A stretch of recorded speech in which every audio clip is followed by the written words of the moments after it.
সন্ত রামপালজি মহারাজ এমন একজন মহান সন্ত যিনি তার সদ্ভক্তি, তত্ত্বজ্ঞান, করুণা এবং সেবার মাধ্যমে সমাজে এক নতুন দৃষ্টান্ত স্থাপন করেছেন। সন্ত রামপালজি মহারাজের নেতৃত্বে তার সকল সতলোক আশ্রম থেকে সমাজ কল্যাণের অসাধারণ কাজ সমাজকে সোনালী ভবিষ্যতের এক নতুন আশা দেখিয়েছে। সন্ত রামপালজি মহারাজের কাছ থেকে নাম দীক্ষা গ্রহণের পর লক্ষ লক্ষ মানুষের ক্যান্সার, এইডস ইত্যাদির মতো দুরারোগ্য রোগ সেরে গেছে। সন্তজির জ্ঞানে অনুপ্রাণিত হয়ে তার অনুগামীরা লক্ষ লক্ষ ইউনিট রক্তদান করেছেন। সন্তজি লক্ষ লক্ষ বোন ও কন্যার যৌতুক মুক্ত বিবাহ করিয়েছেন। সন্তজি লক্ষ লক্ষ মানুষকে নেশা থেকে মুক্তি দিয়েছেন। কোটি কোটি ভেঙে যাওয়া পরিবার আবার জোড়া লেগেছে। সন্তজির আশ্রমে সমাগমের সময় বিনামূল্যে চক্ষু চিকিৎসা, দন্ত চিকিৎসা প্রদান করা হয়। সন্ত রামপালজি মহারাজ সময়ে সময়ে পরিবেশ রক্ষার উদ্দেশ্যে ব্যাপক পর্যায়ে বৃক্ষরোপণ করেন। সন্তজি অভাবীদের তাৎক্ষণিক ত্রাণ সরবরাহের জন্য অ্যাম্বুলেন্স পরিষেবা চালু করেছেন। সন্তজি তার অনুগামীদের দেহদানের জন্য অনুপ্রাণিত করেন, যাতে মানবতার সেবা এবং চিকিৎসা ক্ষেত্রে উন্নতি হতে পারে।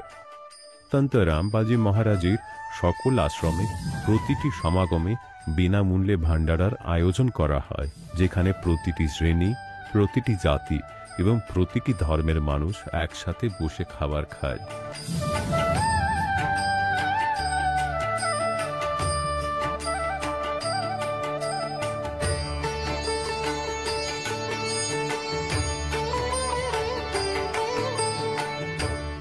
সন্ত রামপালজি মহারাজের আশ্রমে হাজার হাজার বয়স্ক মানুষ সম্মান এবং ভালোবাসার সাথে জীবনযাপনের সুযোগ পান। তাদের খাওয়া, থাকা এবং স্বাস্থ্যের সম্পূর্ণ দায়িত্ব সন্ত রামপালজি মহারাজ গ্রহণ করেন। অনাথ শিশুদের জন্য সন্ত রামপালজি মহারাজের সকল আশ্রম কোনো আশীর্বাদের চেয়ে কম নয়। এখানে শিক্ষা, সংস্কৃতি এবং ভবিষ্যতের জন্য উন্নত সুযোগ প্রদান করা হয়। বন্যা হোক, ভূমিকম্প হোক বা মহামারী, সন্ত রামপালজি মহারাজ এবং তার অনুগামীরা সবসময় অসহায় মানুষের জন্য সবার আগে দাঁড়িয়ে থাকেন। কোভিড মহামারীর সময় সন্ত রামপালজি মহারাজের আশ্রম থেকে কোটি কোটি মানুষের জন্য খাবার, ওষুধ এবং জীবন রক্ষাকারী সামগ্রী সরবরাহ করা হয়েছিল। দরিদ্রদের সাহায্য হোক বা কোনো শোষিত ও নিপীড়িত শ্রেণীর অধিকার ও সম্মানের লড়াই, সন্ত রামপালজি মহারাজ সবসময় তাদের কণ্ঠস্বর সরকারের কাছে পৌঁছে দিয়েছেন এবং তাদের যথাযথ ন্যায় বিচার প্রদানে গুরুত্বপূর্ণ ভূমিকা পালন করেছেন। সমাজে আধ্যাত্মিক এবং সামাজিক মূল্যবোধ সম্পর্কে সচেতনতা বৃদ্ধিতে সন্ত রামপালজি মহারাজ প্রতিটি পদক্ষেপে মানবতার সত্যিকারের সেবক হিসাবে প্রমাণিত হয়েছেন। সন্ত রামপালজি মহারাজের জীবন আমাদের শেখায় যে সত্যিকারের সেবা হলো সেই সেবা যা নিঃস্বার্থভাবে করা হয়। আসুন আমরাও সেই মহান সেবার কাজে এই মহান সাধকের সাথে যুক্ত হই এবং সন্ত রামপালজি মহারাজের কাছ থেকে নাম দীক্ষা নিয়ে আমাদের জীবনকে ধন্য করি।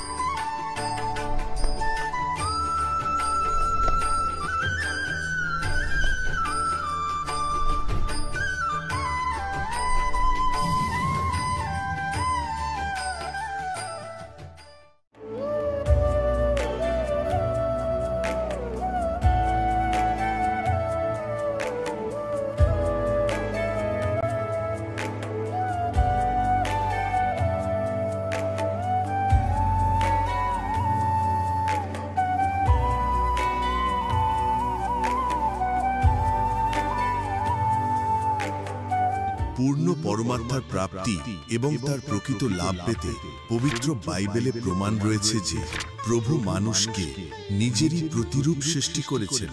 6 দিনে সৃষ্টি রচনা করে 7ম দিনে বিশ্রাম নেন। হযরত মুহাম্মদকে খোদা স্বয়ং বলছেন যে আমি তোমায় সেই পরমাত্মার মহত্ব বলার জন্য পাঠিয়েছি। সেই পরমাত্মা হলেন কবির, যিনি 6 দিনে সৃষ্টি রচনা করলেন এবং 7ম দিনে সিংহাসনে আসীন হলেন। তার খবর কোনো বাখবর ব্যক্তিকে জিজ্ঞাসা করে দেখো। অনুগ্রহ করে অবশ্যই শুনুন জগৎগুরু তত্ত্বদর্শী সন্ত রামপালজি মহারাজের অমৃত প্রবচন। নমস্কার দর্শকগণ, আজ আমরা আপনাদের জন্য নিয়ে এসেছি এক বিশেষ সাক্ষাৎকার, যেখানে ঘুলটু মাহালি আমাদের সঙ্গে তার আধ্যাত্মিক যাত্রার কথা শেয়ার করেছেন। তিনি একসময় শিব ও অন্যান্য দেব দেবীর উপাসনা করতেন এবং বহু তীর্থস্থান ভ্রমণ করেছেন। তবে এক বিশেষ বিতর্কের মাধ্যমে তিনি সন্ত রামপালজি মহারাজের প্রবচন শোনার সুযোগ পান। সন্ত রামপালজি মহারাজের কাছ থেকে নাম দীক্ষা গ্রহণের পর ঘুলটু মাহালি অনুভব করেন এক অভূতপূর্ব পরিবর্তন। শারীরিক, মানসিক ও অর্থনৈতিক দিক থেকে লাভবান হন। চলুন শুনে নিই তার অনুপ্রেরণামূলক অভিজ্ঞতা। নমস্কার স্যার। নমস্কার স্যার। আপনার নাম? ঘোলটু মাহালি। স্যার, আপনি কোথা থেকে এসেছেন? গ্রাম টিমাংদা, কোটশিলা থানা, জেলা পুরুলিয়া। স্যার, সন্ত রামপালজি মহারাজের কাছ থেকে নাম দীক্ষা নেওয়ার আগে আপনি কোনো ভক্তি সাধনা করতেন? হ্যাঁ, শিব পূজা করতাম, দেবী দেবতার পূজা করতাম, আরও অনেক উপাস তিরাস করতাম, তীর্থযাত্রা যেতাম, কাশী পৈরাগ এতে ঘুরেছি, আমি সব জায়গায় ঘুরে এসেছি। স্যার, সন্ত রামপালজি মহারাজের কাছ থেকে নাম দীক্ষা নেওয়ার আগে আপনি বললেন আপনি অনেকই সাধনা করতেন, অনেক জায়গায় ভ্রমণও করেছেন। তাহলে সন্ত রামপালজি মহারাজের স্মরণে আপনি কিভাবে আসলেন? এটা আমার দাদার সঙ্গে একটা অনেক বড় তর্ক হয়েছিল। এইভাবে ও আমাকে এই সন্ত রামপালজির ভিডিও দেখাছিল ফার্স্টে ইউটিউবের মাধ্যমে। তারপরে আমাকে বলেছিল যে তুমি এই নাম দীক্ষা লাও। তা আমি বলি ঠিক আছে, যদি আমার একটা অনুরোধ ছিল ওর কাছে, যদি রাম কথা, তো দশরথের বেটার রাম কথা তো অনেক কথা শুনেছি আমি, রামচন্দ্রের কথা অনেক শুনেছি, কিন্তু আমি বলেছি এই রাম ছাড়া যদি অন্য রামের কত গল্প হয় তবেই আমি নাম দীক্ষা লিব। এটা আমার দাদার সঙ্গে তর্ক হয়েছিল। তো দাদার সঙ্গে তর্ক হওয়ার পরে আমার দাদাই বললো ঠিক আছে, তুমি ইউটিউব চ্যানেল দেখতে থাকো সন্ত রামপালজি মহারাজের। তাই ইউটিউব চ্যানেল দেখতে দেখতে আমার একটা অভিজ্ঞতা এসে গেলো যে যে রামচন্দ্রের কথা যে বলতেছিল এ তো আলাগে বলছে। সেইভাবে আমি দেখেন যে তর্ক যখন আমি দেখলাম সন্ত রামপালজির প্রবচন দেখার পরে আমার অনুভব হয়ে গেল যে এটা তো বিলকুল আলাগ টাইপের প্রবচন শোনাতে লাগলো। তখন আমার যে তর্ক ছিল, যে আমার যে তর্ক করেছি, সেই হিসাবে আমি সন্ত রামপালজির শরণে এসেছি। স্যার, আমরা শুনেছি সন্ত রামপালজি মহারাজের কাছ থেকে যারা নাকি নাম দীক্ষা নেন তাদের অনেক জনেরই অনেক লাভ হয়। আপনার কি কি লাভ হয়েছে? লাভের কথা তো বলা যাবে না, লাভের অনেক লাভ হয়েছে, যে লাভটা অনুভব করা যাবে না। যে লাভ বলতে মানে লাখ লাখ লাভ হয়েছে। আর সদ্গুরু শরণে আসার পর এমন লাভ যেটা 1 টাকা পয়সার যে কাজটা, সেটা 100 টাকার কাজের পয়সার কাজটাতে 1 টাকার মধ্যে হয়ে যায় সদ্গুরু শরণে আসার পরে। লাভ প্রথমত আমার আগে কোনো ধন সম্পদ ছিল না। সদ্গুরু 2020-এ আমি নাম দীক্ষা নেওয়ার পরে আমার অটোমেটিকলি গাড়ি হয়ে যায়, 2 বাইক, তারপরে 2 চাকা, তারপরে 4 হুইলার হয়ে গেছে। 4 হুইলার হওয়ার পরে ফির কাল অ্যাটাক করেছিল আমাকে, যে কুলের মধ্যে থেকে ধান লোড গাড়ি আমার পড়ে যায়, কিন্তু তার কারো ক্ষতি হয় নাই। এছাড়া আমার আধ্যাত্মিক লাভ হয়েছে, পূর্ণ গুরু পেয়েছি। এছাড়া আমার প্রেত বাধা ছিল ঘরে অনেক কিছু প্রেত বাধার মধ্যেও সব সমাপ্ত হয়ে গেছে, ঘরে আর কোনো বাধা নাই। এছাড়া পূর্ণ গুরু শরণে আসার পরে সব দুঃখ আমার মিটে গেছে। স্যার, আমরা শুনেছি সন্ত রামপালজি মহারাজের কাছ থেকে নাম দীক্ষা নিলে দেবী দেবতাদের ভক্তি ছাড়তে হয়, এটা কতটা সত্যি কথা? সন্ত রামপালজি মহারাজ শাস্ত্র অনুকূল ভক্তি দেয়, যেটা আমাদের শরীর মধ্যে কমল আছে, 5টা কমল আছে, 5টা কলম দেবী দেবতার বাস থাকে, সেটা ব্রহ্মা বিষ্ণু মহেশ্বর সবার বাস থাকে। সেই মূল মন্ত্র দেয় বেদের শাস্ত্রের অনুসারে। সন্ত রামপালজি মহারাজ দেবী দেবতার ভক্তি ছড়ায় না, আমাদের মূল মন্ত্র দেয়। স্যার, আপনি আমাদের দর্শকদেরকে কি বার্তা দিতে চান? একটু প্রার্থনা করতে চাই যে সন্ত রামপালজি মহারাজ পূর্ণ গুরু রূপে পরমাত্মার অংশ এসেছে এই পৃথিবীতে, সবাই তার কাছে নাম দীক্ষা নিয়ে তার পূর্ণ লাভ করুন, এটাই আমার বক্তব্য। স্যার, সন্ত রামপালজি মহারাজের কাছ থেকে নাম দীক্ষা কীভাবে প্রাপ্ত করা যাবে?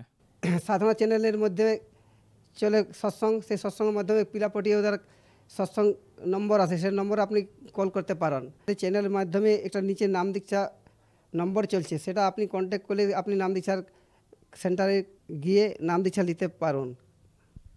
ধন্যবাদ স্যার। ধন্যবাদ। দর্শকগণ, এখন আপনি শুনলেন সন্ত রামপালজি মহারাজের থেকে দীক্ষা গ্রহণ করে সুখী হওয়া ভক্তের অভিজ্ঞতা। এখন দেখুন জগৎগুরু তত্ত্বদর্শী সন্ত রামপালজি মহারাজের মঙ্গল প্রবচন। আর যতক্ষণ পর্যন্ত এই সংসারে আপনাদের থাকতে হবে আর এখানকার যে সুবিধাগুলো আপনাদের চাই সেগুলি ওই প্রথম মন্ত্র থেকেই পাবেন, ওটার মধ্যবর্তী 5টি নাম থেকে। আর ফার্স্ট অ্যান্ড লাস্ট যে দুটি মন্ত্র আছে এইগুলি আপনার ভক্তির সঙ্গে শতলোক যাওয়ার জন্য যে ভক্তি দরকার তার সঙ্গে আলাদা করে এই উপার্জন জুড়ে যায়।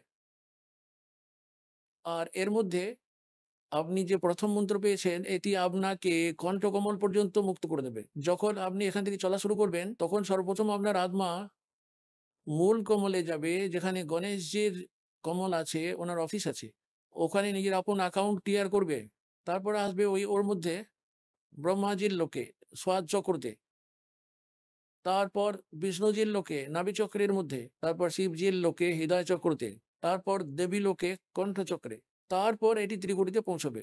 আর এইসব নকল পন্থ রাধাস্বামী ধন্দন সদ্গুরু এদের কথাগুলো শুনুন, আমাদের গুরুজি তো এরকম নাম দেয় একেবারে সোজা ত্রিকুটিতে পৌঁছে যায়। ছাই যায় ওরা ত্রিকুটিতে। ত্রিকুটি কি কোনো বড়বালার বাস স্ট্যান্ড নাকি? পায়ে হেঁটে গেলেও ওখানে পৌঁছে যাবে, অথবা সাইকেল নিয়ে গেলেও পৌঁছে যাবে। ত্রিকুটিতে পৌঁছতে গেলে অনেক হিম্মত চাই ভাই। হ্যাঁ, যখন আমরা ত্রিকুটিতে পৌঁছে যাব তখন এই যে 3টি মন্ত্রের জপ আমরা করি ওম তৎসৎ, এর মধ্যে ওম নামের জপের হিসাব আমরা এখানে দেবো ওনাকে। ওখানে পরমাত্মার দেখা পাবেন এই দাসের রূপে। আপনাদের যখন সত্য ভক্তি অনুশীলন আর সত্য নিষ্ঠা এই দাসের প্রতি অ্যাজ এ গড হবে।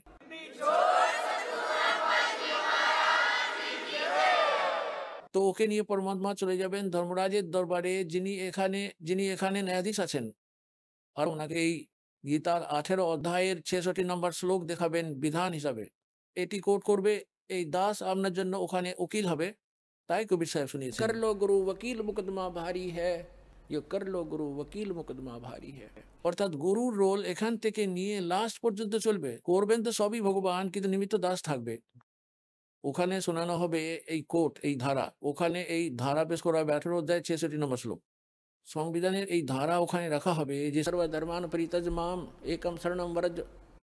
এই নাও ধরো, তোমার বিধান অনুযায়ী ওম স্তরে যেসব পূজা ধর্ম করেছে নাও, এর অ্যাকাউন্ট ক্লিয়ার করো।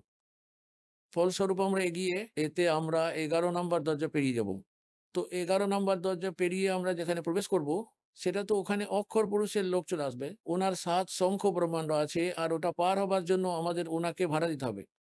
আর ওনার কাছ থেকে আমরা দরকারি জিনিসগুলি পাবো, আর তার বিনিময়ে আমরা এই তৎমন্ত্রের উপার্জন আমরা ওনাকে দেবো। উনি আমাদের দ্বাদশ গেটে ছেড়ে আসবেন, আর দ্বাদশ দ্বার পেরিয়ে আমরা সতলোকে চলে যাব। ওখানে চলে যাবার পর আর কখনো এই সংসারে ফিরে আসবো না। বলো সদ্গুরুদেব কি যায়।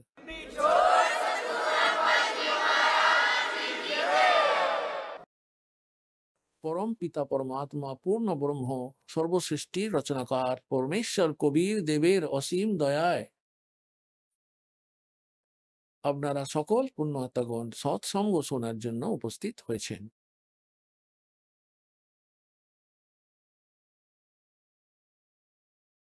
সৎসঙ্গে এসে জীবাত্মা জানতে পারে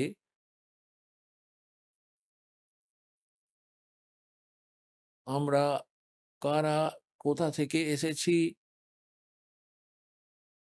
এখানে এই মরা আর বাঁচার যে ব্যবস্থা,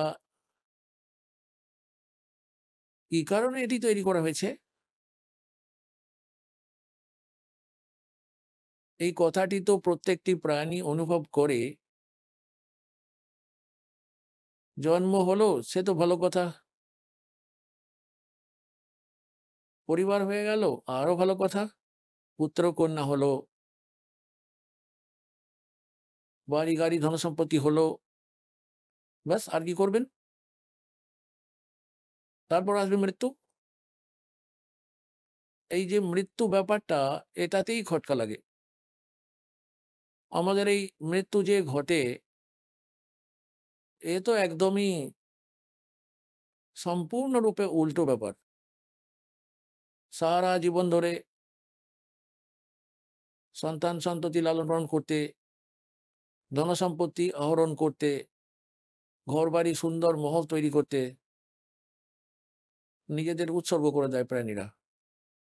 আর 1 মিনিটের মধ্যে না জানি কখন পুত্রের মৃত্যু ঘটে যায়, কন্যা মারা যায়, পুত্রবধূ মারা যায়, মায়ের মৃত্যু ঘটে যায়, পরিবারের পর পরিবার নষ্ট হয়ে যায়।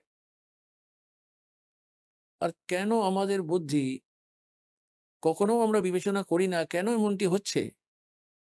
আমরা এটিকে একটি পরম্পরা মেনে নিয়েছি যে এটি তো এরকম হবেই হবে, এই রকমটিই ঘটে, সব্বার সাথেই ঘটে, সেজন্য দুঃখ তো হয়ই। কিন্তু বাকি যারা বেঁচে থাকছে তারা ভাবছে আমরা তো এখন ঠিকই আছি, বাস এইরকম জল্পনা কল্পনা করে আমরা এখানে জীবন ধারণ করছি। তাই পরমাত্মা বলেন, সাথী হামারে চলে গয়ে, আমাদের বোঝাবার জন্য তিনি নিজেকেই জীব হিসাবে দেখিয়ে দৃষ্টান্ত দিচ্ছেন। তিনি কবির পরমাত্মা, তিনি হলেন আমাদের পিতা। সাথী হামারে চলে গয়ে अम्बी चालन हारे, कोई कागज में बाकी रह रही, ताते लगी है वारे। কিছু কাগজের লেখা বাকি, কিছু শ্বাস প্রশ্বাস বাকি রয়ে গেছে আপনার, তাই সেজন্য এখান থেকে চলে যেতে দেরি হচ্ছে আপনার। আর যাঁরা এই সংসার ছেড়ে চলে গেছেন তাঁদেরও ওনাদের আশাগুলি, ওনাদের ইচ্ছাগুলি, ওনাদের বিচারধারাগুলি এর আধারে ছিল যে আমাদের মৃত্যু এখনই হবে না। তারপর ওই পরমাত্মা আমাদের স্মরণানি দেন, নিজে স্বয়ং চলে এসে ওই কবির পরমাত্মা সঠিক জ্ঞান, সঠিক ভক্তি বিধি, আপন হাতে গড়া নিজের তৈরি করা সৃষ্টিকে নিজেই তিনি সঠিকভাবে বলতে পারেন। আর আমরা কোথায় ছিলাম এটি তো আমরা কোনোভাবেই জানতে পারি না, তাতে যতই প্রচেষ্টা করুন না। এটি তো একমাত্র সৃষ্টিকর্তারই জানার কথা যে কেন আমরা এত দুঃখ কষ্ট ভোগ করে চলেছি। এই যে জীবন মরণের যে ব্যবস্থা, সেটা কি করে ঠিক হয়? এই কথাটি তো সবাই মেনে নেয় যেটা ঠিক নয়। তাই সেজন্য পরমাত্মা আমাদের জাগিয়ে তুলতে চান, যথার্থ জ্ঞানটি আমাদের হৃদয়ের মধ্যে জাগ্রত করতে চান, প্রথমত এই কথাটি বলে যে যে ব্যবস্থাতে আপনারা ব্যবস্থিত রয়েছেন আর যে ক্রিয়াকার্যগুলি করতে আপনারা সর্বদাই তৎপর, যদি আপনারা পরমাত্মার ভক্তি সাধনা না করেন, মুক্তিপ্রাপ্তির জন্য প্রয়াস প্রচেষ্টা না করে থাকেন, তাহলে তো এই ক্রিয়াগুলিকে পশু পক্ষীরাও করে থাকে। তাহলে এই মনুষ্য দেহ প্রাপ্ত করার কি প্রয়োজনীয়তা ছিল, যার মধ্যে পরমাত্মা উত্তম চিন্তাধারা, উত্তম বিচার বুদ্ধি দিয়েছেন। আর ঠিক সময়ে শীত গ্রীষ্মের প্রকোপ থেকে আর প্রাকৃতিক দুর্যোগগুলির হাত থেকে বাঁচার জন্য ব্যবস্থাও আমরা করে নিতে পারি। যেমন প্রখর গ্রীষ্মের হাত থেকে বাঁচার জন্য কোনো কুড়ে ঘর বা মহল বাড়ি বানিয়ে নিতে পারি, এতটা বুদ্ধি ভগবান আমাদের দিয়ে রেখেছেন। সময় মতো আহার আদি করার জন্য আমরা তো আগে থেকেই জোগাড়জান্তি করে রাখি, অন্ন শস্য দানা সঞ্চয় করে রাখি। আর শীত গ্রীষ্মের হাত থেকে বাঁচার জন্য আমরা কোনো কুড়ে ঘর বা মহল বাড়ি বানিয়ে নিই। তার উদ্দেশ্যটা কি? তার উদ্দেশ্যটি হলো যে এই সমস্ত সুযোগ সুবিধাগুলি পরমাত্মা এই জন্য দিয়েছেন যাতে আপনাদের প্রাকৃতিক বিপর্যয়গুলির জন্য কোনো ডিস্টারবেন্স না হয়, ভক্তি ক্রিয়া যেন অব্যাহত থাকে। যেমন দেখুন, পরমাত্মাকে প্রাপ্ত করার জন্য এই জীবাত্মারা সেই মুহূর্ত থেকেই ব্যাকুল হয়ে আছে, যে মুহূর্ত থেকে তারা ওই পরম পিতার পরম সুখময় স্থান থেকে, ওই সত্যলোক থেকে, ওই অমর লোক থেকে বিচ্যুত হয়ে তারা পরমাত্মার কাছ থেকে দূর হয়ে গেছে। ওই দিন থেকেই তারা তো আভাস পেয়ে গিয়েছিল যে যে সুখ আমরা ওখানে ছেড়ে দিয়েছি অবহেলা করে, তা এখানে নেই। সেই সুখের অনুসন্ধানে তারপর জীবাত্মারা নিজস্ব কলাকৌশলবাজি লাগাতে থাকে, জীব স্তরের চিন্তাধারা দিয়ে চিন্তা করা শুরু করে দেয় আর প্রচেষ্টাও করতে থাকে যে ধরনের একজন গরিব লোকের এরকম ধারণা হয় যে ধনী ব্যক্তিরাই হয়তো সুখী আর টাকা পয়সাতেই সুখ হবে হয়তো। আর ধনী ব্যক্তিদের তো কখনো স্বপ্নেও সুখ হয় না। পুণ্যাত্মাগণ, এই কথাটি তো কিছুতেই বিশ্বাস হবে না একজন গরিব ব্যক্তির যে ধনী ব্যক্তিরা সুখী নয়। কিন্তু কোনো ধনী ব্যক্তির মায়া অত্যধিক আসে যাদের, তাদের সঙ্গে কথা বলে দেখবেন একবার, ওদের তো মাথায় সমস্যার পাহাড়। আপনারা হয়তো ভাবতেও পারবেন না। যেখানে মায়া আছে সেখানে শান্তি কি করে থাকে? যেমন একটি চুল্লি জ্বলছে তপ্ত শিখার আগুনে, সেখানে শীতলতা কি করে থাকে? এই মায়া, আগুন জ্বালানো চুল্লি বা ভাটা, এর সন্নিকটে বসে থাকা প্রাণীরা কখনোই শান্তি বা শীতলতা অনুভব করতে পারে না। আর ধনী ব্যক্তিদের ধারণা এটি যে হয়তো রাজা লোকেরা সুখী হবে, কিন্তু রাজাদের সুখ তো কখনোই স্বপ্নেও হয় না। আপনাদের তো এরকমটি মনে হয়, তার কারণ রাজাদের আবু পিছু বহু সৈনিকেরা চলতে থাকে, উচ্চ পদস্থ অধিকারীরা তাদের সালুর সম্মান দিয়ে থাকে। আপনাদের ধারণা এরা তো মহা সুখী হবে, এরা তো বড় বড় গাড়িতে চড়ে। স্বপ্নেও সুখ নেই এদের তো। আসলে আসল সুখ তো আমরা খুঁজেই পাইনি, যেখানে সুখ সাগর। আর রাজা লোকেদের বিশ্বাস এটি হয়তো উপরের দেবতা লোকেরা সুখী হবেন স্বর্গ ইত্যাদি লোকের মধ্যে, আর স্বর্গের দেবতারা ভাবেন হয়তো রাজা ইন্দ্র সুখী হবেন, যিনি হলেন দেবরাজ, দেবতাদের রাজা। আর দেবরাজের এটি ধারণা যে হয়তো ব্রহ্মা বিষ্ণু মহেশ্বর সুখী আছেন। আর ব্রহ্মা বিষ্ণু মহেশ্বর বলতে থাকেন যে স্বপ্নেও আমাদের সুখ নেই।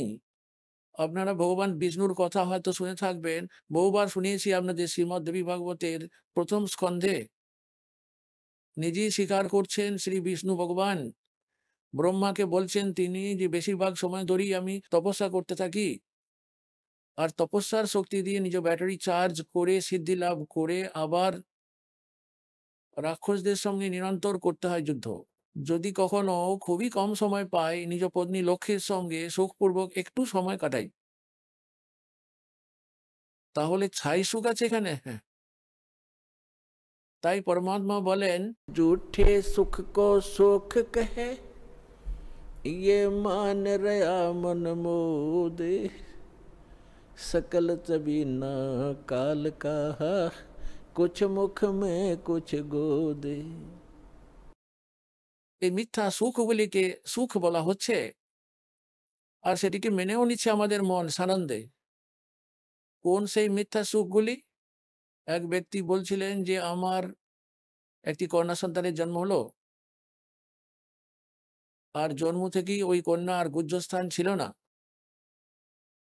এটি জানার পর আমার তো মাথায় পাহাড় ভেঙে পড়ার মতো অবস্থা হলো, মহা দুঃখী হয়ে গেলাম আমি। ডক্টরের কাছে নিয়ে যাওয়া হলো, হসপিটালে ভর্তি করা হলো। যে ওয়ার্ডের মধ্যে আমার পুত্রীকে ভর্তি করা হলো, ওই একই ওয়ার্ডে 3-4টি এই ধরনের কেস আরো ছিল। তখন আমি কিছুটা আশ্বস্ত হলাম, এই দেখে যে আমার মতো আরো অনেক দুঃখী রয়েছে। বলুন তো এতে কি লাভ প্রাপ্ত হলো ওর? আপন মনকে ও মিথ্যা বোঝালো, চলো আমার মতো আরো অনেক দুঃখী রয়েছে, আমিও দুঃখী, তো কোনো ব্যাপার নয়। এতে ওর দুঃখ কি হালকা হয়ে গেল? এতে কি গুহ্যস্থান তৈরি হয়ে গেল ওই পুত্রের? তাই পুরাতন এই ধরনের নোংরা লোকের মধ্যে রয়েছে আমরা।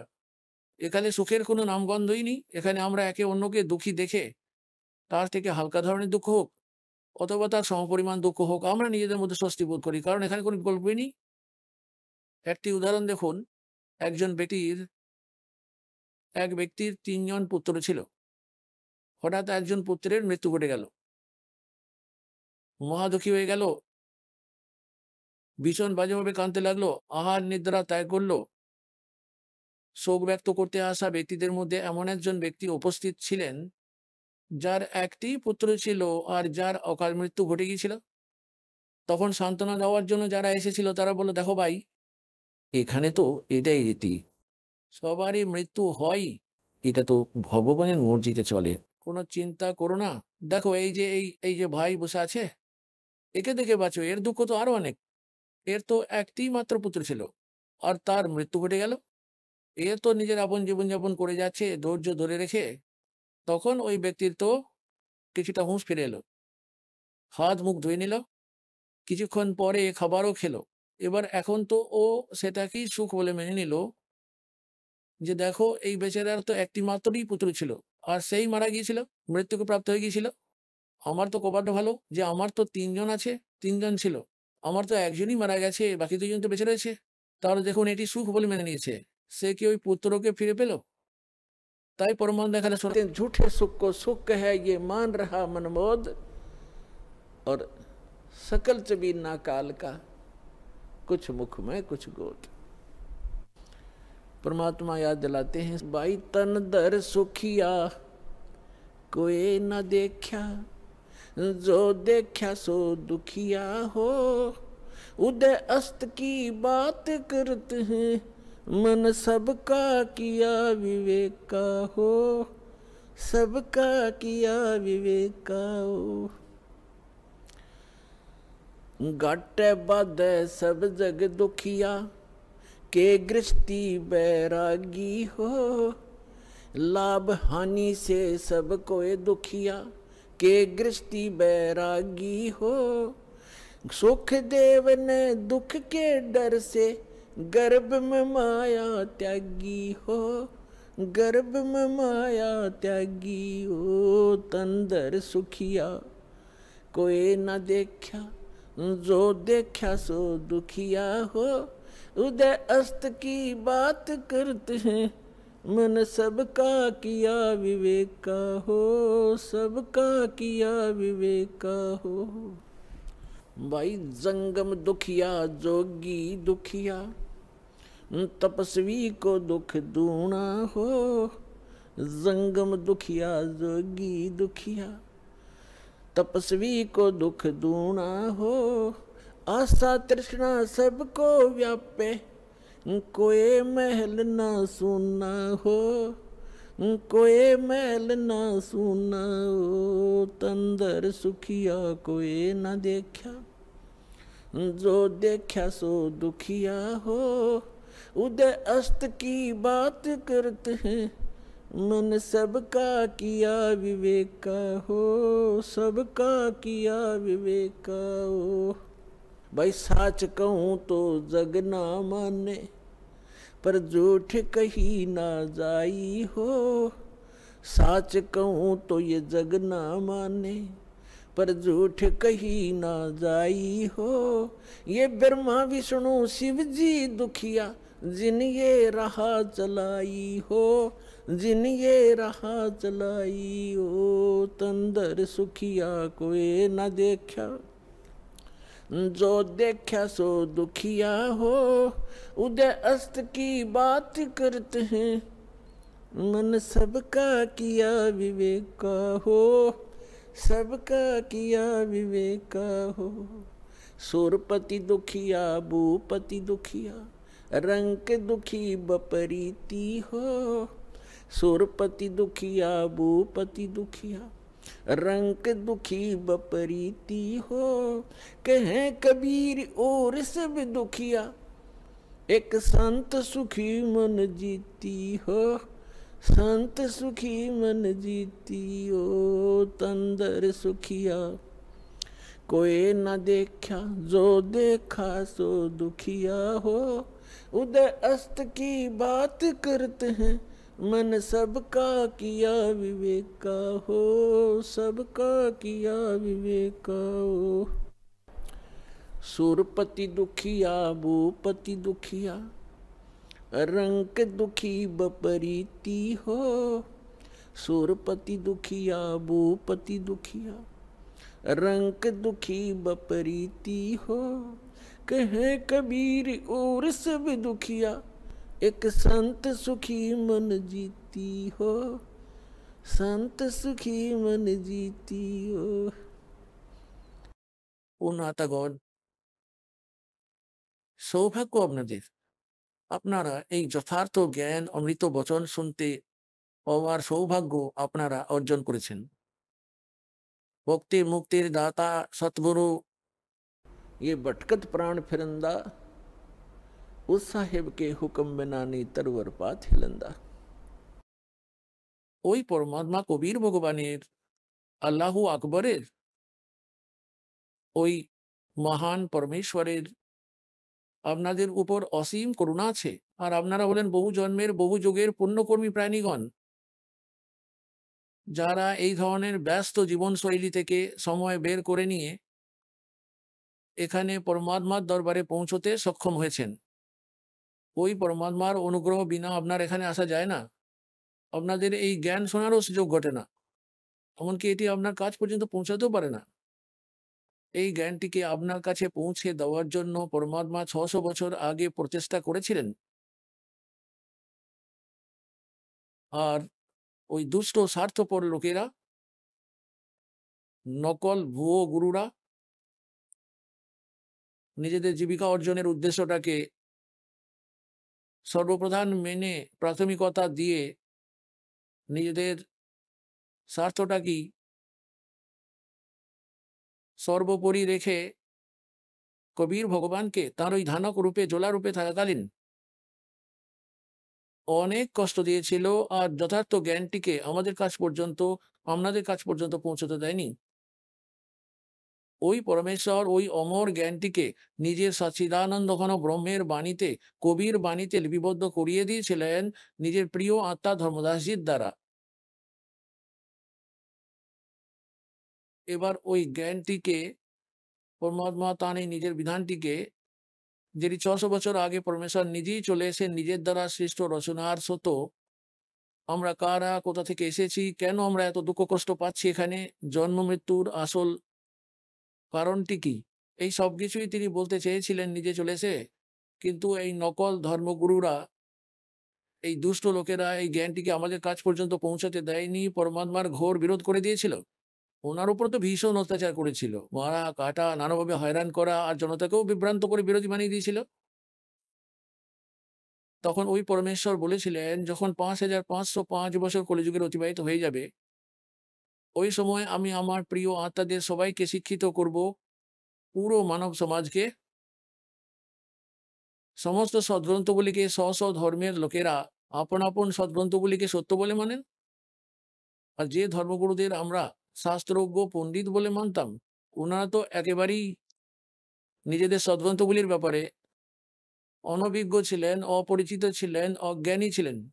আর আমরা ওনাদেরকে শুধুমাত্র সংস্কৃত ভাষা জানার কারণে আমরা ওনাদের উপর বিশ্বাস করতাম যে এনারা তো সংস্কৃত জানেন, আর সমস্ত হিন্দু ধর্মের সদ্গ্রন্থগুলি তো সংস্কৃত ভাষাতেই রচিত।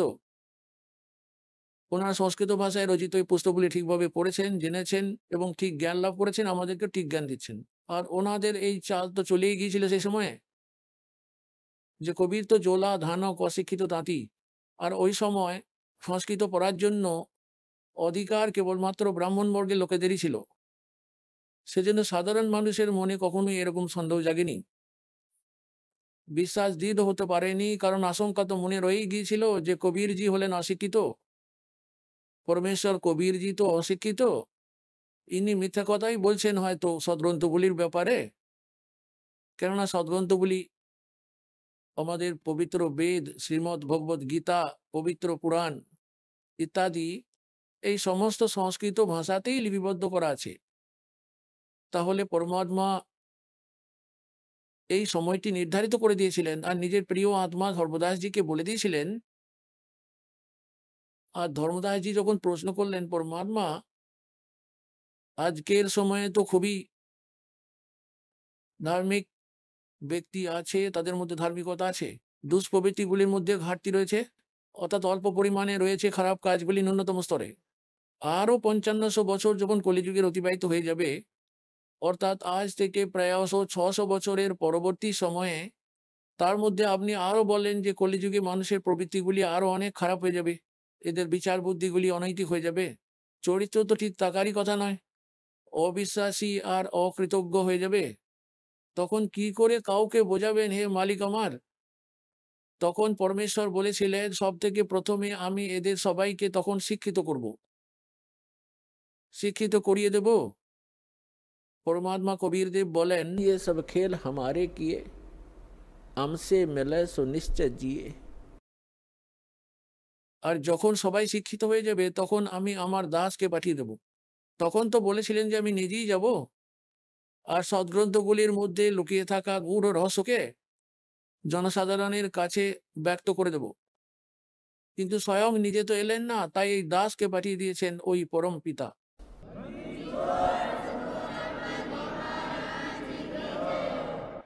আর আজ আপনারা দেখতে পাচ্ছেন এই সব ইলেকট্রনিক সিস্টেম, এই সব ইলেকট্রনিক উপকরণগুলি, ইন্টারনেট সিস্টেম, ইমেল, প্রজেক্টর, এসিডি, ডিভিডি, পেন ড্রাইভ, যত কিছু টেকনিক আছে সবই পরমাত্মা এই যত সবই টেকনিক দেখছেন এইগুলি ওই পরম পিতা কবির পরমেশ্বরের দেব মানব সম্প্রদায়ের জন্য।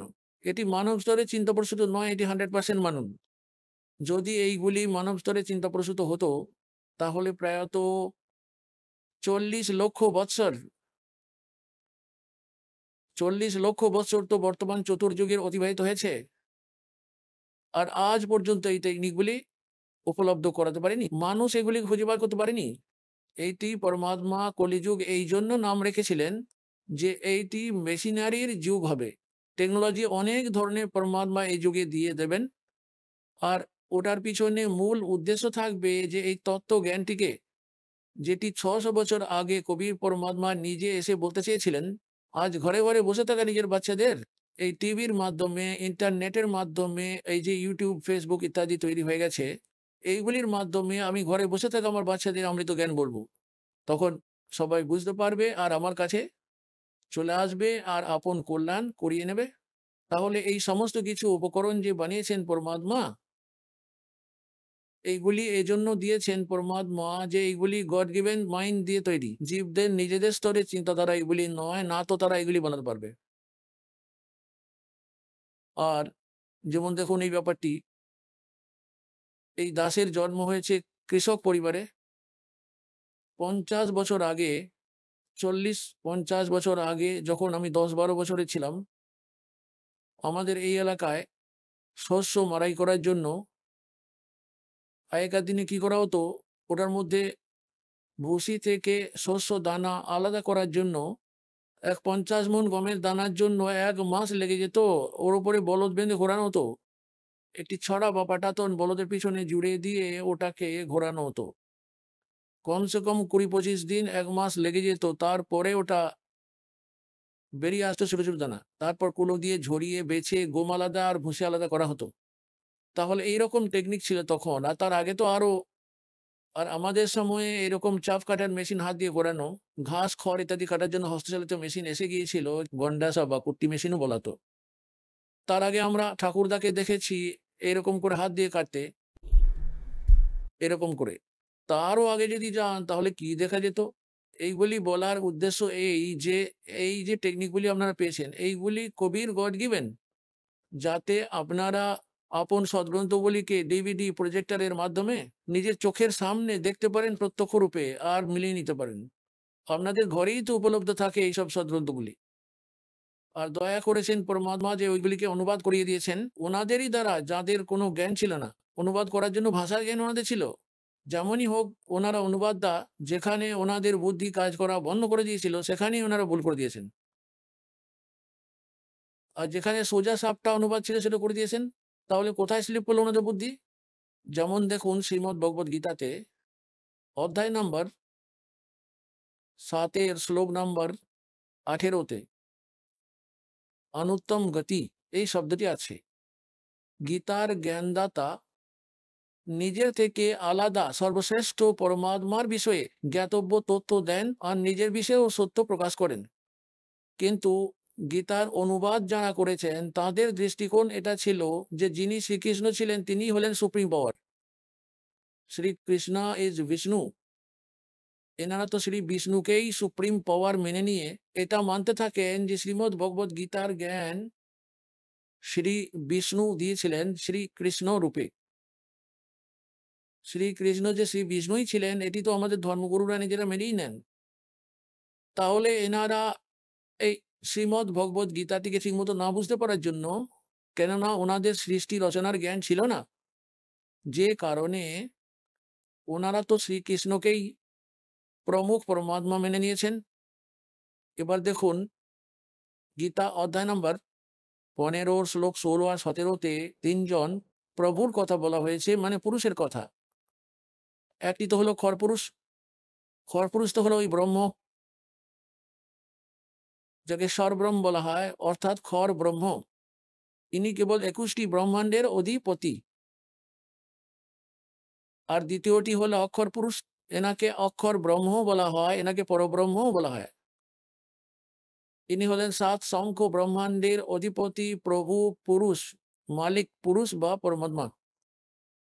শ্রীমদ্ ভগবদ গীতার অধ্যায় নম্বর 15 ওর শ্লোক নম্বর 16-তে বলা হয়েছে যে দুইজন পুরুষ আছেন এই সংসারে, পৃথিবীযুক্ত এই লোকে।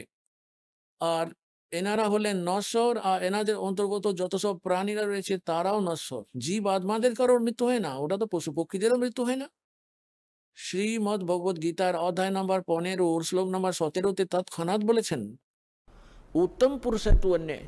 পুরুষ মানে পরমাত্মা, প্রভু, অধিপতি। উত্তম পুরুষ অর্থাৎ পুরুষোত্তম। পুরুষোত্তম তো কেউ এই দুজনের থেকেই ভিন্ন। খর পুরুষ আর অকর পুরুষ 16-16-কে যেটা বলা হয়েছে, এনাদের থেকে ভিন্ন কেউ, ওনাকেই প্রকৃতপক্ষে পরমাত্মা বলা হয়। उत्तम पुरुष है तू अन्य, परमात्मा इति उदाहरत। यह लोक तरम आविश से विभर्ति अवय ईश्वर है। উত্তম পুরুষ অর্থাৎ পুরুষোত্তম, শ্রেষ্ঠ ভগবান, পূর্ণ পরমাত্মা, তো এই দুজনের থেকে কেউ অন্যজনই আছেন, আর উনি পরমাত্মা রূপে আখ্যাত, ওনাকে বলা হয়, উনি পরমাত্মা রূপে কথিত। আর উনি ওই 3 লোকে প্রবেশ করে সবার ধারণ পোষণ করতে থাকেন। শ্রীমদ্ ভগবদ গীতার জ্ঞান অধ্যায় নম্বর 15 ওর শ্লোক নম্বর 1 থেকে নিয়ে 3 পর্যন্ত একটি বিশেষ বিবেচনা করা হয়েছে, একটি বিবরণ দেওয়া হয়েছে। এই সৃষ্টি উল্টো ঝোলানো জগৎ সংসাররূপী বৃক্ষ যেন, এটিকে উল্টো ঝোলানো সংসাররূপী বৃক্ষ যেন, যার উপর দিকে শিকড়, শিকড়টিকে তো মূল মালিক বলে জানুন। ওই যে উত্তম পুরুষ তো অন্য উত্তম পুরুষ, উনি হলেন শিকড়, মুখ্য। আর ওটা ছাড়া যে অংশটি মাটির বাইরে দৃশ্যমান, তার পুরোটাকে বৃক্ষ বলা হয়, তার বিভিন্ন বিভাগগুলি বলেছেন। আর অকর পুরুষ যেটি কাণ্ড, সেটি অকর পুরুষ হলো। আর তার থেকে কোনো মোটা ডাল নির্গত হয়, তাকে খরপুরুষ বলে বুঝুন। আর ওই খরপুরুষের অগ্রে যে 3টি শাখা আছে, রজগুণ ব্রহ্মা, শতগুণ বিষ্ণু আর তমগুণ মহেশ্বর, ওনারা, তার অগ্রে 3টি শাখা, ওনারা 3 দেবতা হলেন ব্রহ্মা, বিষ্ণু, মহেশ। আর পাতা রূপ এই সংসার বলে জানুন। শ্রীমদ্ ভগবদ গীতার অধ্যায় নম্বর 15-তে শ্লোক নম্বর 1-তে বলা হয়েছে যে উপরের দিকে, ওটারই বিবরণ আমাদের সাধারণ ভাষায় দেওয়া হয়েছে। সচ্চিদানন্দ ঘন ব্রহ্মের বাণীতে বর্ণিত अक्षर पुरुष एक पेड़ है और सरपुरुष वाकी डार। এই খরপুরুষ বলা হয় জ্যোতি নিরঞ্জন কালকে। আর এই কালের 3 জন পুত্র আছে, রজগুণ ব্রহ্মা, শতগুণ বিষ্ণু আর তমগুণ মহেশ্বর। এই খরপুরুষের পুত্র হলো 3টি, ব্রহ্মা, বিষ্ণু আর মহেশ। तीनों देवा शाखा है ये पात रूप संसार। अक्षर पुरुष एक पेड़ है, सरपुरुष वाकी डार, और तीनों देवा शाखा है ये पात रूप संसार। তাহলে এই পুরো প্রকরণে ব্রহ্মা, বিষ্ণু আর মহেশ্বরের পরিচয়টি কি? এনারা হলেন ব্রহ্মের পুত্র। আর ব্রহ্মা, বিষ্ণু, মহেশ্বরের মাতা হলেন দুর্গা, অষ্টাঙ্গী দেবী। তাহলে শ্রী বিষ্ণু কে হন? শ্রী বিষ্ণু একটি ব্রহ্মাণ্ডের মধ্যে একটি বিভাগীয় মন্ত্রী, শতগুণ বিভাগের। আর এনারা হলেন 3 ভাই, 3 জনকে 3টি আলাদা আলাদা বিভাগ দেওয়া আছে। রজগুণ বিভাগের মন্ত্রী, মালিক, প্রভু, স্বামী শ্রী ব্রহ্মা। আর শতগুণ বিভাগের অধিপতি শ্রী বিষ্ণু। আর তমগুণ বিভাগের অধিপতি প্রভু শ্রী শঙ্কর। এনারা তো কেবল এক একটি বিভাগের বিভাগীয় মন্ত্রী। এনাদের পিতা যিনি ব্রহ্ম খরপুরুষ, তিনি তো একটি ব্রহ্মাণ্ডের অন্তর্গত মুখ্যমন্ত্রী হিসাবে রোল প্লে করেন। এই ধরনেরই 21টি ব্রহ্মাণ্ড রয়েছে খরপুরুষের, যেনাকে জ্যোতিস্বরূপী নিরঞ্জন, এনাকে কালও বলা হয়, যার লোকে আমরা রয়েছি। আর তারপর আছে অক্ষর পুরুষ। অক্ষর পুরুষের তো 7 শঙ্খ ব্রহ্মাণ্ড, নীল, পদম, শঙ্খ, 7 শঙ্খ ব্রহ্মাণ্ড রয়েছে। আর আবার 3য় জন রয়েছেন ওই পরম অক্ষর পুরুষ। उत्तम पुरुष है तू अन्य। উনি তো ওভারঅল কন্ট্রোলার রয়েছেন অসংখ্য ব্রহ্মাণ্ডের, ইনক্লুডিং খরপুরুষের, অক্ষর পুরুষের, এনাদের উপর, এনাদের অতিরিক্ত যত সমস্ত ব্রহ্মাণ্ডগুলি রয়েছে, পুরো বিশ্ব রয়েছে, জগৎ সংসার রয়েছে, ওই সববারই মালিক হলেন ওই মুখ্য মালিক তিনি। উনি সংসার রূপী বৃক্ষের শিকড়, মূল হন, যেখান থেকে পুরো বৃক্ষটি মূল থেকে আহার প্রাপ্ত হয়ে থাকে। এইরকম করে পরমাত্মা কবির ভগবান পরম অক্ষর পুরুষ উনি সবার পালন কর্তা। আবার এটা দেখুন, যে মহাপুরুষদের পরমাত্মার দেখা মেলে ওনাদের মধ্যে একজন ছিলেন সদেব হরিদাস সাহেবজি, গ্রাম সুরানি, জেলা ঝজ্জর নিবাসী। উনি কি বললেন পরমাত্মাকে স্বচক্ষে দেখে, পরমাত্মার সঙ্গে পরিচিত হয়ে সারা সৃষ্টি সমস্ত ব্রহ্মাণ্ডগুলিতে আর পরমাত্মার দ্বারা রচয়িত সৃষ্টির সঙ্গে ভালোভাবে পরিচিত হয়ে বলেন, अनंत कोटि ब्रह्मांड का एक रति नहीं भारे, सतगुरु पुरुष कबीरे हैं ये कुल के सिरजनहारे। ওই कबीर के उनी हम सुल्तानी नानक तारे, दादू को उपदेश दिया, जात जुलाहा भेद न पाया, वो काशी महे कबीर हुआ। এবং তিনি হলেন সমগ্র ব্রহ্মাণ্ডগুলির স্রষ্টা, আদি মূল মালিক। আবার আমরা গীতায় ফিরে আসি। শ্রীমৎ ভগবত গীতা অধ্যায় নম্বর 15 শ্লোক 17-তে उत्तम पुरुष है तू अन्य, परमात्मा इति उदारत। ये लोक तरम आविश्य विभर्ति अवय ईश्वर है। উত্তম পুরুষ তো অন্য কেউই, পুরুষোত্তম তো কোনো এই দুজনের থেকে আলাদা কেউ। 16 নম্বর শ্লোকে বলা হয়েছে 15 অধ্যায়ে শ্রীমৎ ভগবত গীতাতে, খর পুরুষ আর অক্ষর পুরুষ থেকে অন্য কেউ, ওনাকে পুরুষোত্তম বলা হয়। আর ওনাকেই প্রকৃতপক্ষে ওই সেই পরমাত্মা বলা হয়। পরম আত্মা, পরম আত্মা মানে শ্রেষ্ঠ আত্মা। শ্রেষ্ঠ আত্মা তো তিনিই হন যিনি কাউকে দুঃখ কষ্ট দেন না, কারো পুত্র কন্যার অকাল মৃত্যু ঘটান না, কাউকে ক্যান্সারে আক্রান্ত করেন না, কাউকে অসুস্থ অসুখী রোগগ্রস্ত করেন না, দুঃখী করেন না। তাকে পরমাত্মা বলা হয়, শ্রেষ্ঠ আত্মা, উত্তম আত্মা। আর এই জায়গা যেখানে আমরা বাস করছি এটা তো কসাইখানা। কোনো হসপিটালে গিয়ে দেখে নিন কিরকম হাহাকার অবস্থা চলছে। আর ঘরে ঘরে দেখুন, কেউ কোনো রোগ থেকে দুঃখী, কেউ কারোর থেকে দুঃখী, কারো পা চলে গেছে, কারো হাত চলে গেছে, কেউ চোখে অন্ধ, কেউ প্যারালিসিস গ্রস্ত হয়ে ছটফট করছে। তাহলে এই লোকে, যে লোকে আমরা থাকছি, এটি কি ওই পরমাত্মার লোক হতে পারে? এটা তো কসাই ধরনের আত্মার লোক, এটা তো কালের লোক যেখানে আমরা থাকছি। এটি কবির ভগবান নিজে এসে বলেছেন। আর যে মহাপুরুষদের পরমাত্মা সাচখণ্ডে নিয়ে গিয়েছিলেন, তাদের আপন সুখময় স্থান দেখিয়েছিলেন, তারপর আবার ওনাদের গবাহ বানিয়ে সাক্ষী বানিয়ে ফেরত পাঠিয়েছিলেন। ওনারাও এই একই কথা বলেছেন যে এই লোক ঠিক নয়। একটি আরো অন্য স্থান রয়েছে যেখানে যাওয়ার পর জীব আর কখনো এই নোংরা লোকে ফিরে আসে না। আর ওখানে কখনো কোনো দুঃখ নেই, ওখানে কোনো বৃদ্ধ অবস্থা নেই, ওখানে মৃত্যু হয় না। এবার গীতার, শ্রীমদ্ ভগবত গীতার অধ্যায় নম্বর 15 শ্লোক নম্বর 17-তে বলা হয়েছে যে उत्तम पुरुष है तू अन्य, परमात्मा इति उदारत है। और यह लोक तरम आविश्य विभर्ति अवय ईश्वर है। ওই সেই যিনি 3 লোকের মধ্যেই প্রবেশ করে ওই শ্রেষ্ঠ পরমাত্মা, যিনি খর পুরুষ আর অক্ষর পুরুষের থেকে আলাদা হন, উনি হলেন সংসার রূপী বৃক্ষের মূল শিকড়, ঊর্ধ্ব মূলম আধঃ শাখম। উপরের যে শিকড় রয়েছে সেটি তো পরম অক্ষর ব্রহ্ম বলে জানুন। আর ইয়ে লোক ত্রয়ম আবিশ্ব বিবর্তি, যিনি 3 লোকের মধ্যেই প্রবিষ্ট হয়ে সবার ধারণ পোষণ করেন। পুরো বৃক্ষটি মূল থেকেই পালন পোষণ হয়, আহার প্রাপ্ত হয়, মূল থেকেই ওদের প্রতিপালন হয়।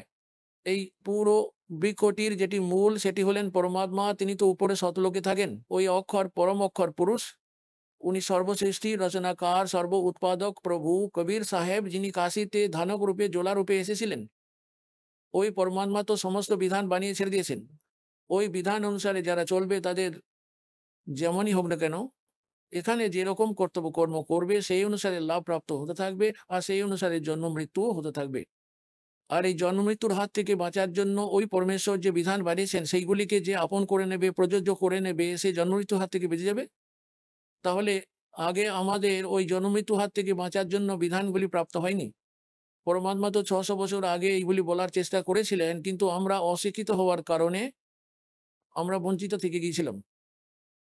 সেটার পূর্তি করার জন্য এখন পরমাত্মা আমাদের সময় দিয়েছেন, নির্ধারিত করেছেন। এখন যে প্রসঙ্গটি চলছে, এখন এখানে অনেকজনই, অনেক ব্যক্তিগণই, বিশেষ করে শ্রদ্ধালু ব্যক্তিরা আপনাকে বিভ্রান্ত করে দেবে যে শ্রীমদ্ ভগবত গীতাতে অধ্যায় নম্বর 15 শ্লোক নম্বর 18-তে গীতা জ্ঞানদাতার উক্তি এটি যে আমি লোক বেদ জনশ্রুতি অনুযায়ী পুরুষোত্তম প্রসিদ্ধ হয়ে রয়েছি। এখন আপনি শুনলেন সন্ত রামপালজি মহারাজের মঙ্গল প্রবচন। আসুন এখন শুনি সন্ত রামপালজি মহারাজের থেকে নাম দীক্ষা গ্রহণ করে এবং সদ্ভক্তি করে আশ্চর্যজনক লাভ অর্জনকারী অনুগামীদের অভিজ্ঞতা। নমস্কার দর্শকবৃন্দ, আজ আমরা পরিচিত হব উত্তম ঘোষের সঙ্গে, যিনি দীর্ঘদিন শ্রী শ্রী ঠাকুর অনুকূল চন্দ্রের ভক্তি ও সাধনায় লিপ্ত ছিলেন। তবে পরবর্তীতে এক বন্ধুর অনুপ্রেরণায় তিনি সন্ত রামপালজি মহারাজের সম্পর্কে জানেন, গুরুজির জ্ঞান ও শাস্ত্রসম্মত উপদেশ গ্রহণ করে নাম দীক্ষা গ্রহণ করেন। এই সাক্ষাৎকারে উত্তম ঘোষ আমাদের জানাচ্ছেন কিভাবে সন্ত রামপালজি মহারাজের দীক্ষা গ্রহণের পর তার জীবন ইতিবাচকভাবে পরিবর্তিত হয়েছে। শারীরিক অসুস্থতা থেকে মুক্তি পাওয়া, জীবনের দুঃখ ও দুর্দশা দূর হওয়া এবং আধ্যাত্মিক পথের নতুন দিশা খুঁজে পাওয়ার অভিজ্ঞতা তিনি তুলে ধরেছেন। আসুন তার অভিজ্ঞতার কথা শুনি। নমস্কার স্যার। নমস্কার। আপনার নাম? উত্তম ঘোষ। আপনি কোথা থেকে এসেছেন? আমি ঝাড়গ্রাম ডিস্ট্রিক্টের বিনপুর গ্রাম থেকে এসেছি। স্যার, সন্ত রামপালজি মহারাজের কাছ থেকে নাম দীক্ষা নেওয়ার আগে আপনি কি কি ভক্তি সাধনা করতেন? আমি শৈশবকাল থেকে বাবা লোকনাথ আর সাইনাথকে খুব ভক্তি করতাম। তারপরে এক বন্ধুর প্রেরণায় আমি 2008 সালে শ্রী শ্রী ঠাকুর অনুকূল চন্দ্রের নাম দীক্ষা নিই। 2008 সাল থেকে 2022 সাল পর্যন্ত আমি শ্রী শ্রী ঠাকুর অনুকূল চন্দ্রের নাম দীক্ষায় দীক্ষিত। এবং শ্রী শ্রী ঠাকুর অনুকূল চন্দ্রের যা যা নিয়ম আছে, পঞ্চনীতি আছে, যজন যাজন ইষ্টভীতি স্বস্থহীনী সদাচার, এই 5টা নীতি আমি মেনে চলতাম।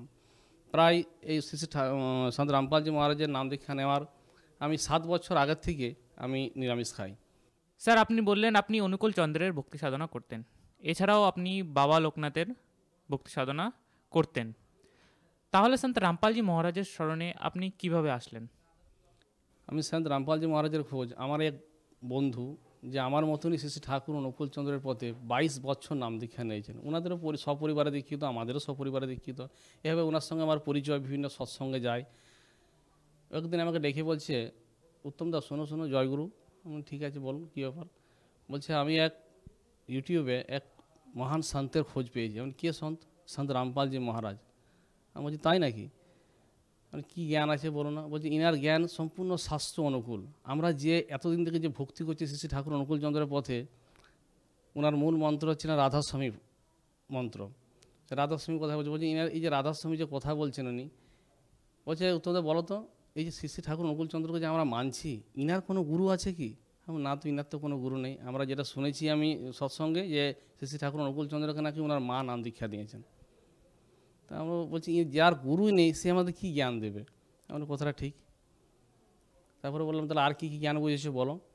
তো বলছি ঠিক আছে, আমি এইভাবে ওনার কাছে যাই, প্রত্যেক দিন যাই, একটু একটু করে সন্ত রামপালজি মহারাজ সম্বন্ধে আমি বুঝি।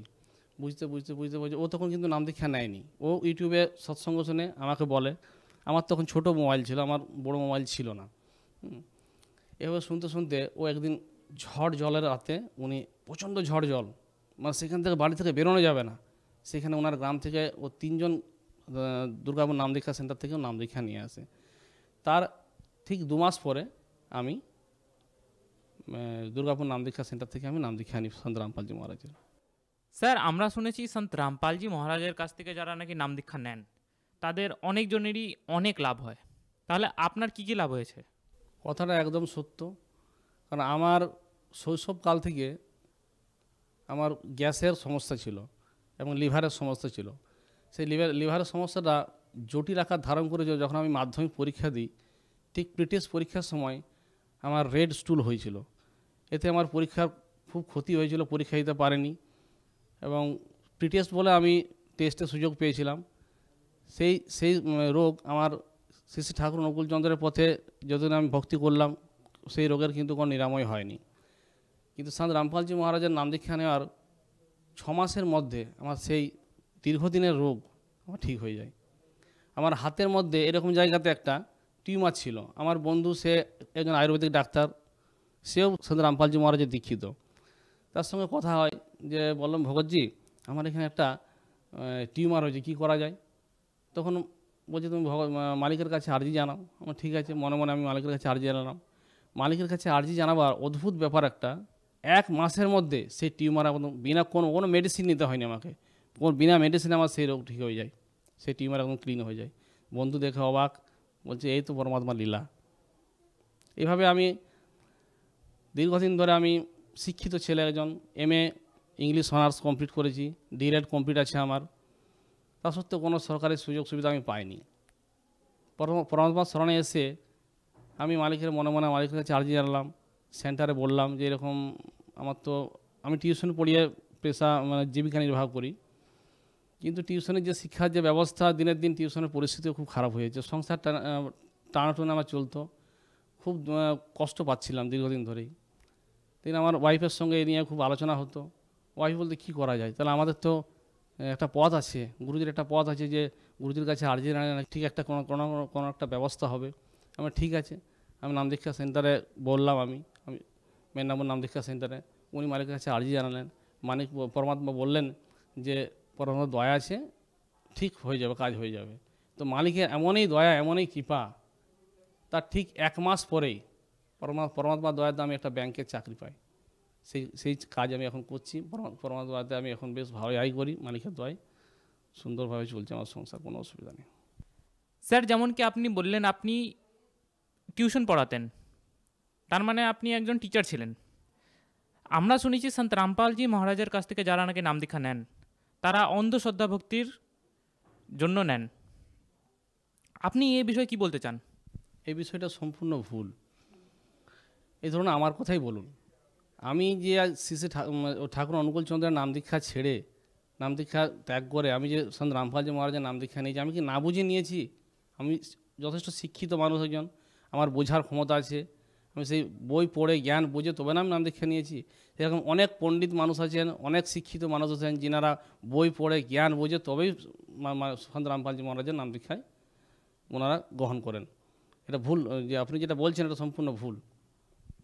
স্যার, আমরা আরও শুনেছি কি সন্ত রামপালজি মহারাজ নাকি দেবী দেবতাদের ভক্তি ছাড়ান, এই বিষয়ে একটু বলুন। এটাও সম্পূর্ণ ভুল কথা, ভুল একটা বুদ্রুকির চারপাশে ছড়িয়ে পড়েছে। সন্ত রামপালজি মহারাজের নাম দীক্ষা না নিলে এটা বুঝতে পারবেন ওনারা। সন্ত রামপালজি মহারাজ যিনি আমাদের গুরুদেব, উনি আমাদের সমস্ত দেবদেবীরই পূজা, দেবদেবীকে সম্মান জানিয়ে উনি আমাদের সঠিক পথ দেখান। উনি শাস্ত্র অনুকূল জ্ঞান দিয়েছেন, শাস্ত্র অনুকূল পূজা অর্চনার আমাদের রেওয়াজ শিখিয়েছেন। এই বিষয়ে যারা ভুল সমাজে ছড়াচ্ছেন তাদের কাছে আমার একটাই অনুরোধ, আপনারা গুরুজির বই পড়ুন, জ্ঞান বুঝুন, তারপরে গুরুজির সম্বন্ধে বলবেন। আর যে সমস্ত শ্রদ্ধালুরা গুরুজির নাম দীক্ষা নিতে চান তারা গুরুজির সম্বন্ধে জানুন, জ্ঞান বুঝুন, সৎসঙ্গ শুনুন, বই পড়ুন, তারপরে গুরুজির নাম দীক্ষা নেন। এটাই আপনাদের কাছে অনুরোধ আমার। স্যার, আপনাকে এখন যারা টিভিতে দেখছেন তাদেরকে আপনি কি বার্তা দিতে চান? তাদের আর কি আমি একটাই কথা বলবো, যে গুরুজির স্মরণে আসার জন্য কাউকে আমি বাধ্য করব না, ফোর্স করব না। কারণ গুরুজির স্মরণে নাম দীক্ষা তো এমনি এমনি পাওয়া যায় না। জ্ঞান না বুঝলে পরমাত্মা কাউকে দয়া করেন না। আপনারা জ্ঞান আগে বুঝুন, বই পড়ুন, জানুন উনি কে, উনি কী জন্য এসছেন, কেনই বা এসছেন এই সময় আমাদের এই কলিযুগে, এটাকে জানতে হবে আপনাদের। আপনি না জেনে বুঝে এতদিন যে ভুল করে এসছেন সেই ভুলটা আর করবেননি।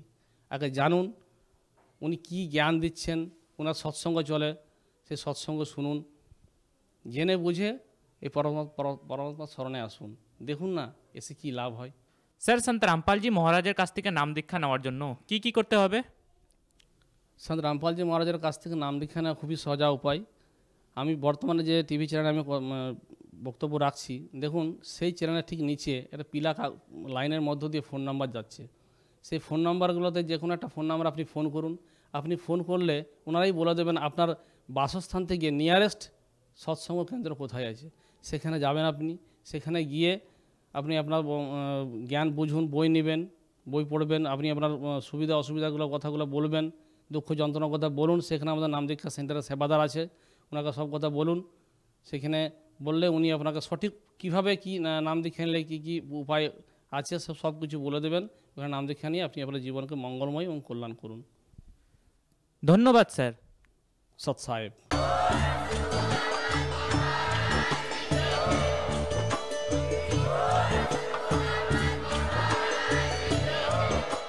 আপনারা শুনছিলেন জগৎগুরু তত্ত্বদর্শী সন্ত রামপালজি মহারাজের মঙ্গলময় প্রবচন। অধিক তথ্য জানার জন্য ভিজিট করুন আমাদের ওয়েবসাইট www.jagatgururampalji.org। সন্ত রামপালজি মহারাজের শুভাশীর্বাদে সম্পূর্ণ বিশ্বে 500-এরও অধিক নাম দীক্ষা কেন্দ্র আছে, যেখানে সন্ত রামপালজি মহারাজের দ্বারা অনলাইনে সম্পূর্ণ বিনামূল্যে নাম দীক্ষা দেওয়া হচ্ছে। আপনার নিকটবর্তী নাম দীক্ষা কেন্দ্রের ঠিকানা জানার জন্য যোগাযোগ করুন 918882914911।